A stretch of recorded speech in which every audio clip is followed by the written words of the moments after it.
Vincent Malloy is 7 years old. He's always polite and does what he's told. For a boy his age, he's considerate and nice. But he wants to be just like Vincent Price.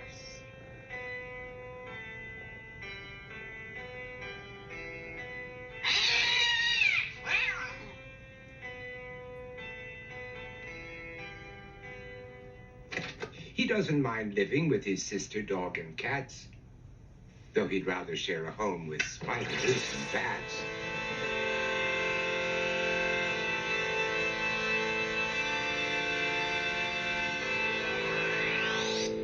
There he could reflect on the horrors he's invented and wander dark hallways alone and tormented.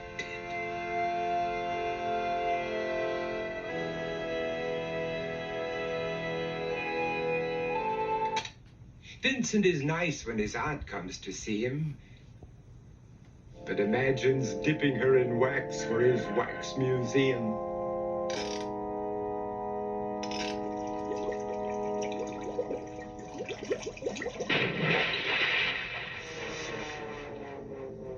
He likes to experiment on his dog, Abercrombie, in the hopes of creating a horrible zombie. So he and his horrible zombie dog could go searching for victims in the London fog. His thoughts, though, aren't only of ghoulish crime. He likes to paint and read to pass some of the time. While other kids read books like Go, Jane, Go, Vincent's favorite author is Edgar Allan Poe. One night, while reading a gruesome tale, he read a passage that made him turn pale. Such horrible news he could not survive, for his beautiful wife had been buried alive. He dug out her grave to make sure she was dead, unaware that her grave was his mother's flower bed. His mother sent Vincent off to his room. He knew he'd been banished to the Tower of Doom, where he was sentenced to spend the rest of his life alone with the portrait of his beautiful wife. While alone and insane, encased in his doom, Vincent's mother burst suddenly into the room. She said, "If you want to, you can go out and play. It's sunny outside and a beautiful day."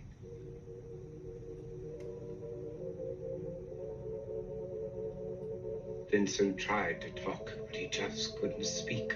The years of isolation had made him quite weak. So he took out some paper and scrawled with a pen, "I am possessed by this house and can never leave it again." His mother said, "You're not possessed and you're not almost dead. These games that you play are all in your head.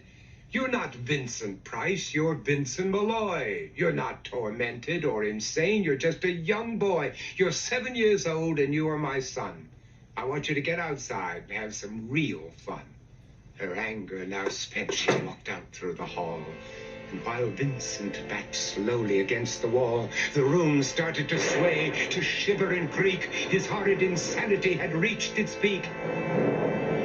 He saw Abercrombie, his zombie slave, and heard his wife call from beyond the grave. She spoke from her coffin and made ghoulish demands, while through cracking walls reached skeleton hands. Every horror in his life that had crept through his dreams swept his mad laughter to terrified screams. To escape the madness, he reached for the door, but fell limp and lifeless down on the floor. His voice was soft and very slow as he quoted The Raven from Edgar Allan Poe. "And my soul from out that shadow that lies floating on the floor shall be lifted nevermore."